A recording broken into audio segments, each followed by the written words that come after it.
Good day and welcome to the Sydney Property Muppets podcast. My name is Kurt Lawther and with me, as forever and always, is... Chris Clarke. Now, Chris, you may be noticing, and the audience may notice, we're looking a bit more particularly at the camera today. And why is this? Why is this, Chris?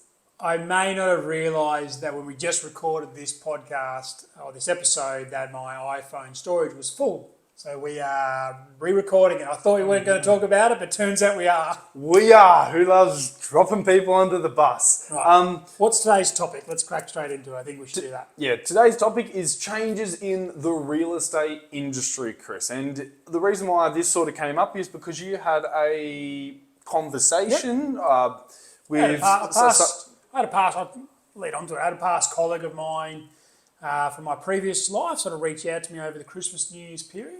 She's about 30 with a partner, looking to buy her first property in the Sydney market. And we sort of back and forth. The thing I found most interesting is we're in the industry, and probably a lot of our viewers out there, you're in the industry as well. But it's good insight into how shocked or surprised overall she was when she was speaking to agents on inspecting properties, saying, "Oh, I like this property, can I come have a look?" And the agent saying, "I've already got an offer in of $920. If you want to put an offer in, you've got until tomorrow COB to do so."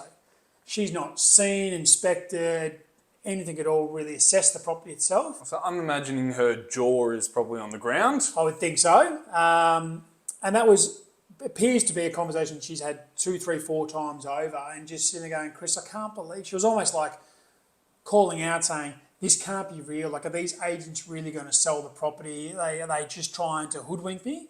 And I said, just wait until Monday or Tuesday when the properties are sold. And all of them by the Tuesday were online saying they've sold or exchanged and under offer.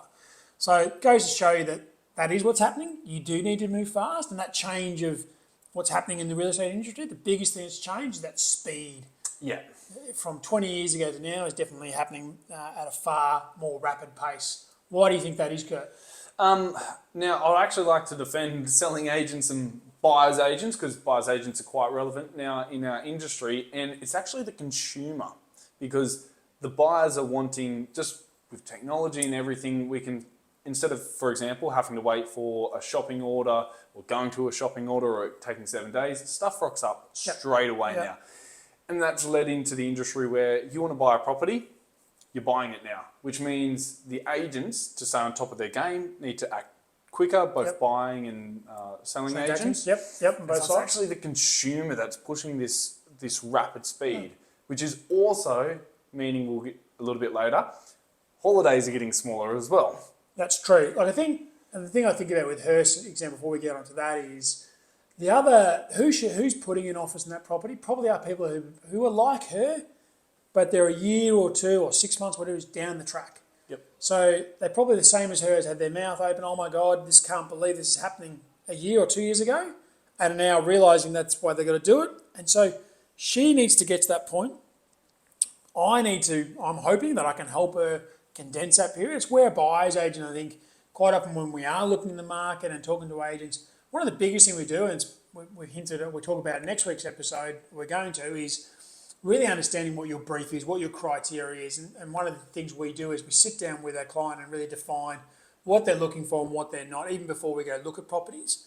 We probably expedite, most buyers spend about 9 months looking before they actually put an offer in. With a buyer's agent, typically within 3 or 4 weeks of engaging a buyer's agent to put an offer in. Doesn't mean they've purchased, but really, imagine 9 months to 3 or 4 weeks, that's a big difference in your lifespan. Well, and that's what, as a first-home buyer, and even as an experienced buyer, you've got to realise that, just say you've bought 3 or 4 properties, unfortunately, you're not now the most experienced buyer out there. Buyers agents, unfortunately, have pipped you. So you've got first-home buyers that are now competing not only against first-home buyers who've been looking for 2, 3 years, or the experienced buyer. You've now got buyer's agents, which often sometimes can have a better relationship with selling agents. Doesn't mean properties get for cheaper unless you're an amazing buyer's agent like Chris. But not all that, you're going to be you've got more competition. More challenges. And a lot of people, I think, see this industry as, especially as a buyer, as, "Oh, you just go in and we look and we're going to put an offer," and all that. It's like, this is almost like a business. Well, I also think the other part is people like this lady put their toe in the water and then jump out and go, that's crazy. And then they come back in a year or two later on because they still need shelter. They still need a property to live in. But yeah, that's they get scared. I can't believe it. Oh, it's unrealistic. That can't be how it's actually happening. For them to then adjust and then buy. But by that time, the market, let's be honest, the other part we need to talk about is market went up last year by about 8.6% in Sydney. Yeah. So if you were thinking about buying in January last year, now you're thinking now, for $1 million property, that property is now worth $1,080,000. That's a big difference. Yeah. And I think where we want to sort of start rounding the conversation off is with holidays and all that, it's okay if you want to spend time with your family, with your friends on the holidays, because we've got Australia Day coming up. Yep. And any other long weekend, that's okay. But just know you are sacrificing against a buyer who's going to be out there looking, wanting to purchase, and that might make buying a lot more difficult. Correct. Absolutely. There's definitely the holidays are still, there are some that are sacrilegious. So I'd say Christmas and New Year's are sacrilegious. Everyone stops, and it's good for us to get a refresh and a break and forget to clear the phone so we can actually do this podcast correctly. Yep. Easter equally is still relatively sacrilegious, pretty much the same degree, but it's a shorter period of time. All the other holidays, unfortunately, Labor Day, Anzac Day, Queen's Birthday, Australia Day, whatever they are, King's Birthday, have almost become a non-event. Yes, you take the day off, but the industry, the real estate industry itself in Sydney has almost bearing of no impact.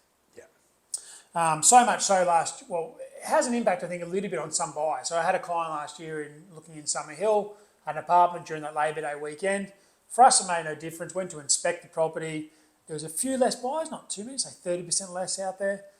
We knew what we wanted. It was the property we were after. We transacted and exchanged contracts on the Tuesday from looking on the Saturday and assessing. I imagine the other 30% that decided to take that weekend off would have been frustrated. They missed out on that one, and their process gets elongated. They've got to continue looking. They've still got to go about, and they've missed an opportunity there. Yeah. Well, there's a story I remember when Michael Phelps, the Olympian swimmer, you'll see where this is going. He, for 5 or 6 years in his supreme run, when he just smashed gold at the Olympics, didn't take a day off. Yeah, right. Because he's thought, and I don't know the science of it, just thought was that every day he takes off, it takes 2 to get back to where he was.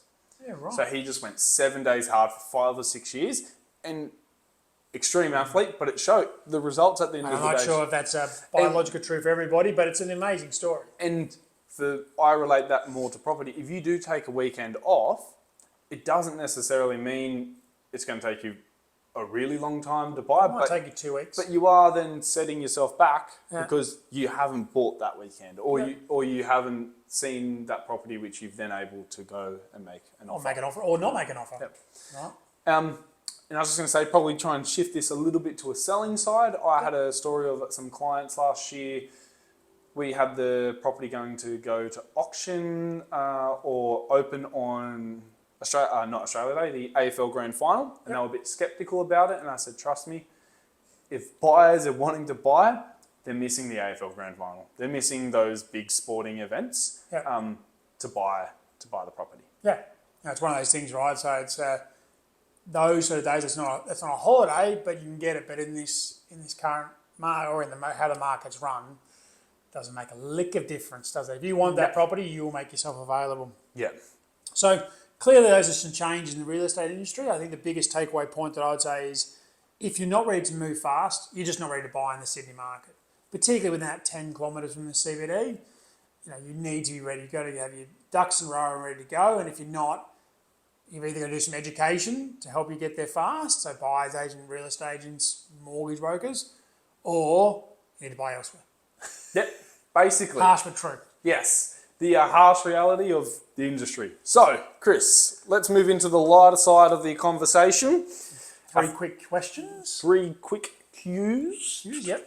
Now, how this works is Chris and I, we haven't seen our questions normally. We do know our questions. I've changed one of mine. Oh, you've changed it? Perfect. I might try and change it. Usually we haven't seen the question, and the first one is real estate to this topic specific generally, which we can do a little bit of expanding on our answer. We try not to. But question 2 and definitely question 3, there's generally no defence. defence. So Chris, Okay, it's on me, I think, first. yeah, would you like to hit it off? I would. I thought you were asking me a question. Would you encourage a seller to auction a property on Easter Saturday? No. Okay. Okay, that's still that bit of a sacrilegious day. Might change in 10 years. Yeah, might change 10 years. Question 2. Have you ever done a deal on Easter, Christmas Day, New Year's Day? No. I've done day before New Year's Day. Okay. New Year's Eve, effectively. Okay. So close. What's a couple of hours? What's the favourite day of the week and the favourite time of that day to run an auction for you? Would be a Saturday, first thing in the morning, 9 to 10. That's not a time. That's a 9:30. 9:30. Thank you. No like specifics. I know. Question 4. Where do you see the industry in 30 years' time? Faster, Yep. enabled by more and more technology. Yep. Yeah. That's it. Question 3. Do you believe anywhere in the universe, not only is there potential aliens, but they've created some sort of spaceship? Yep. Wow. Really? Yep. It's exciting in your head. Question. Well, I'm going to change this question to a space question too. If you had the option of you had to either travel to the moon or Mars, where colonies were set up, which one are you going to? Unfortunately, you have to leave Earth. Mars. Mars? Bigger. Bigger? More real estate to... More real estate, yeah. Well, as we always say, our advice here is general in nature. Please speak to professionals and have a discussion with them on any decision, particularly around selling and buying. Feel free to reach out to Kurt or myself. We can see if we can be of assistance though and connect you with the right people, or just provide you our advice on that one-on-one basis. Yeah. I think... Yeah, reach out if... I'm sorry, caught me totally off guard. Blooper time. But Otherwise, well, thank you for dropping by. Yes, this is the Sydney Property Muppets podcast. You guys are legends. Share, and we'll see you sometime in the near future. All the best out there.